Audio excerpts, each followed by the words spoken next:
নষ্ট হইও না ভাই, নষ্ট হইও না, চরিত্রহীন হইও না ভাইয়া, আখলাক বরবাদ করো না। এত নারী তোমার লাগবে না ভাইয়া, এত নর্তকী তোমার দরকার নাই। কেন জীবন শেষ করে দিচ্ছ? তোমরা যারা নামাজ পড়ো না, তোমরা নিজের হাতে নিজের বরবাদ করে দিচ্ছ ভাই। আমার অনর্থক জিন্দেগিটা শেষ করে দিলাম। কি কারণ ছিল? কেন নামাজ পড়ো না? শরীর সুস্থ, শরীরের মধ্যে সমস্ত সক্ষমতা আছে, কেন পড়লা না ভাইয়া? এত নারী, এত ছবি, এত উলঙ্গ নাচ, সারা রাত অশ্লীল দৃশ্য দেখে শেষ পর্যন্ত অর্জন কি? বাপ কি পাইলা এই পর্যন্ত? শরীরের কি উপকার হইল? যৌবনের কি উপকার হইল? দুনিয়ার বা কি লাভ হলো? আখিরাতের বা কি লাভ?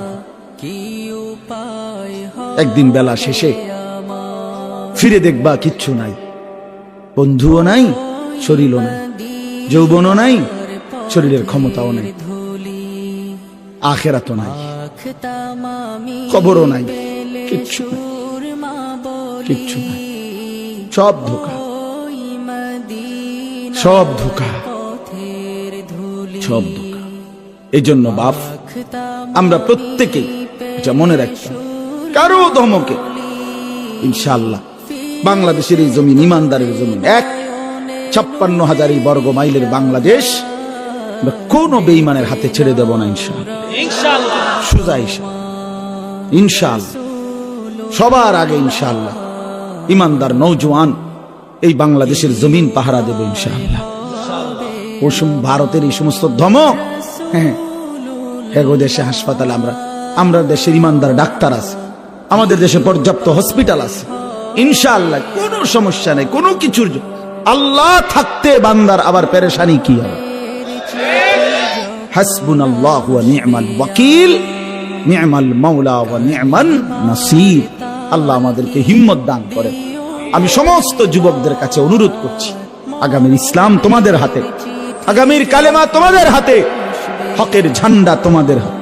খুব দ্রুতই ইমাম মাহদি এবং দাজ্জালের লড়াই হবেই হবে ইনশাআল্লাহ, কোনো সন্দেহ। এবং মাহদির পক্ষই জিতবে, বেঈমানের পক্ষ দাজ্জালের পক্ষই হেরে যাবে ইনশাআল্লাহ। ইনশাআল্লাহ আমরা দেখি ইনশাআল্লাহ, আলোর মতো দেখি, এটা বুঝাই যায়, এটা বুঝাই যায়।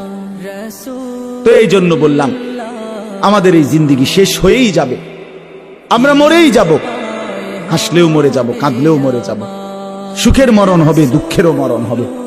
আল্লাহ তাআলা বলছে এই আয়াতগুলোতে, বান্দা বিশ্বাস করো, বান্দা তুমি যেই দুনিয়া নিয়ে খুব ব্যস্ত, এই দুনিয়া নিয়ে তুমি খুব মজা পাইয়া লাইছো না, বান্দা বিশ্বাস করো আমি এটা রাখবো না, তুমিও থাকবা না, দুনিয়াও থাকবে না। তোমারও মৃত্যু হবে, গোটা সৃষ্টিরও মৃত্যু হবে। তোমার মৃত্যুরে মৌত বলে, গোটা সৃষ্টির যেদিন মৃত্যু হবে সেটাকে কিয়ামত বলে। একদিন